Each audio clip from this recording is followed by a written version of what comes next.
Welcome back, and today we have another week of Broadway grosses, so let's get into it. Up first, we have Juliet. And Juliet had its worst week in like years. I mean, this might be its worst week ever. I'm not sure. Not counting previews, it might be its worst week. So this past week, it did 83% capacity compared to last week's 91%. And 877K to 775K for a 102K drop, which is horrible. Yeah, this is not a good week at all for Juliet. 775. It's not great, you know. And I think could it close at the end of the year? I don't think so, mainly because I think it's going to do well enough in the summer, and I think it's been around for a long time, that it has money saved in the bank. But at the same time, I do think that if it continues down this trend of 7s and 8s and 6s, we could start to see the end of Juliet and its downward momentum, its downward trajectory, in the scene of musicals. And it really just goes to show that the market of these jukebox musicals and these brand musicals are getting oversaturated. A Beautiful Noise is closing soon. Last week 66%, this week 56%. 836K last week, 803K this week. Back to the Future went from 95% to 81%. And 1,026,616 to 956K.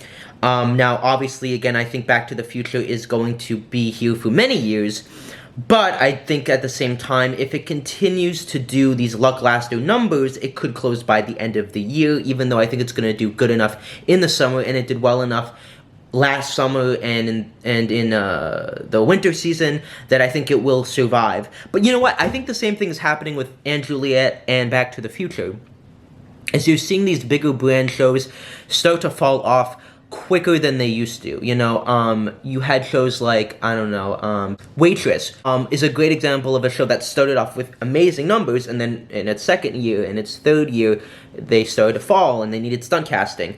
Whereas now it seems like, you know, these shows that are based on movies that start off very well are falling off in their first year, which is very concerning, and I don't know exactly why. It's the biggest season on Broadway in years, maybe ever. It is filled with musicals based on movies and jukebox musicals, and so the market might just be oversaturated, and there's too many options to choose from. So inevitably, some shows that opened last year or opened at the beginning of this year are going to feel the effects of that. Ben Platt Live at the Palace did 73% capacity for 6 performances and 650K. And again, a lot of people hate Ben Platt, and I don't know why. It's not an amazing first week for Ben Platt, obviously, with a star of his caliber, quote-unquote, because I don't think he's as big as maybe he thinks he is. You would like to see an 8 or an 8 or a 9. I know that they reduced ticket prices because it was selling very poorly. But I think one major thing is that Broadway stars, fans of those stars want to see them in musicals, not in their own concerts. And, you know, Ben Platt's music career is good, but it's not Olivia Rodrigo good, you know? And that's, I think, maybe what Ben Platt thinks his music career is. Also, I think that Ben Platt might be a little bit overexposed. Because obviously he did Dear Evan Hansen.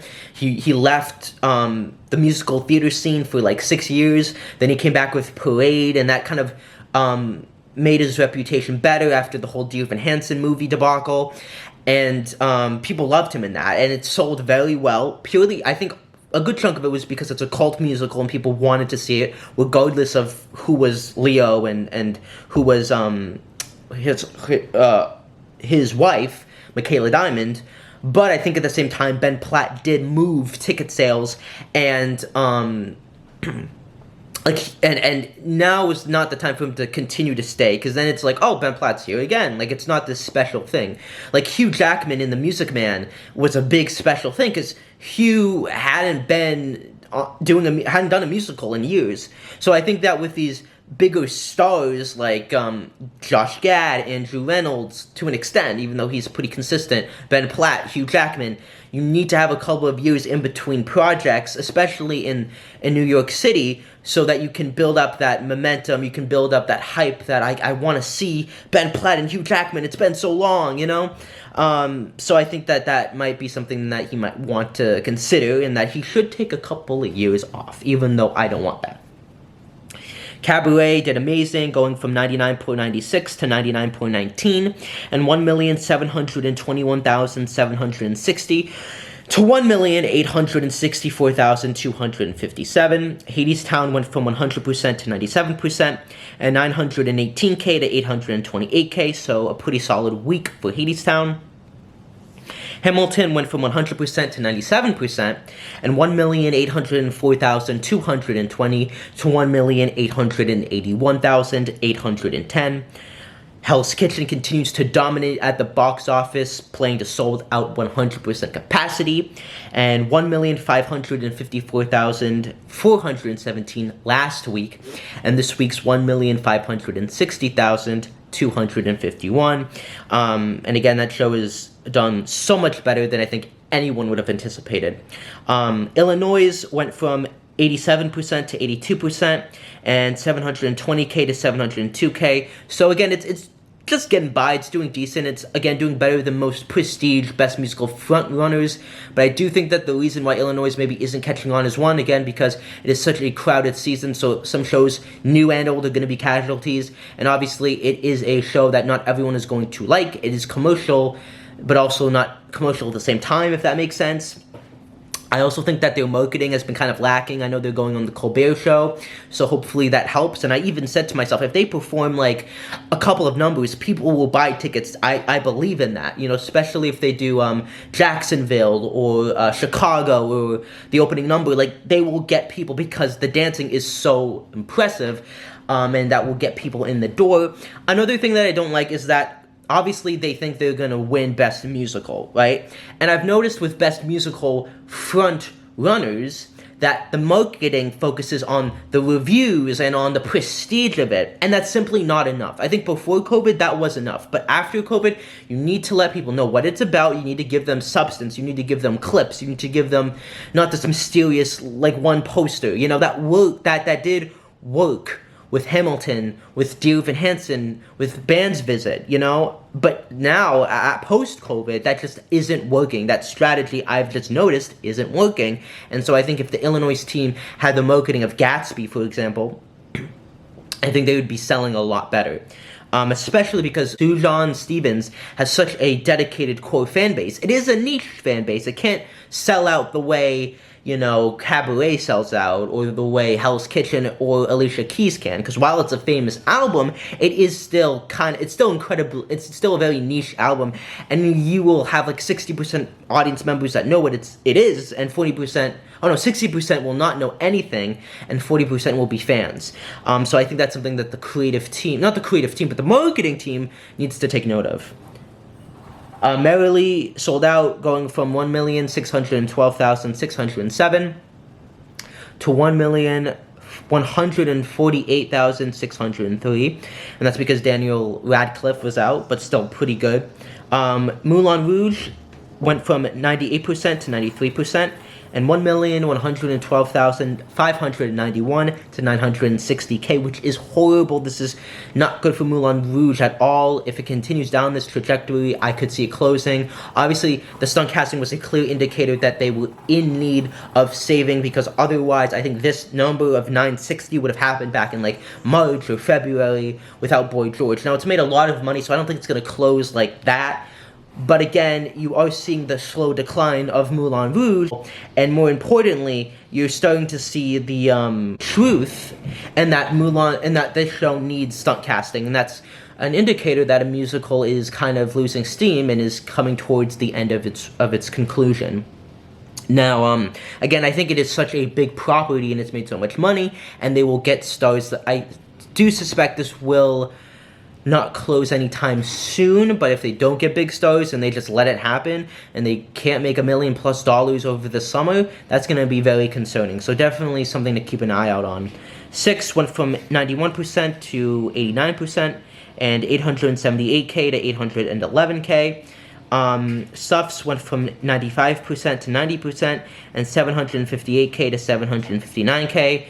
So clearly it is in need of that best musical win, because it is doing decent, like Illinois, but it was building momentum. It was at the 8s, and you want it to stay at the 8s, but now it's kind of going back down to the 7s, although it is doing better than Illinois. Gatsby went from 93% to 87%, and 1,180,828 to 1,103,463, which is another solid week for Gatsby, even though it fell by over $77,000. And I think it's going to do good over the summer. Again, I do believe that we won't know the true fate of Gatsby until the summer is over. The Heart of Rock and Roll. Why is that still open? Last week, 64%. This week, 58%. And 309K to 257K. The Notebook went from 90% to 81%. And 720K to 667K. I think this is going to be our can't believe it flopped of the season. It is not doing good. The momentum that it had has diminished considerably. And considering how big the brand is and how much it attracts that core audience that goes and sees musicals, this is bad. And we'll have to see how it does over the summer, but I'm not thinking it's going to make $1 million+ over the summer. I don't think it's going to close by Labor Day, but here's the thing. If we start to see 5s and 4s, Labor Day 100%, but I think it will do well enough to get it to at least the end of the year. The Outsiders continues to make $1 million and sell out. The Who's Tommy is doing pretty bad. It started to lose its momentum, falling from 79% to 72%, and 838K to 741K for a almost 100K drop. The Wiz went from 96% to 91%, and 1,475,932 to 1,379,791. And Water for Elephants had a surprisingly bad week, going from 87% to 79%, and 1,028,450 to 964K. And I do believe this will stay open until at least the end of the year. But if it does pretty poorly after the Tonys, it could close by Labor Day. So a very interesting week for grosses. And Juliet, Moulin Rouge, two big shows that are kind of faltering. The Notebook taking some hits. Illinois and Stuffs desperately needing that best musical win. So yeah, let me know what you guys think in the comments down below. Like, subscribe, comment, and I'll see you in the next video. Peace.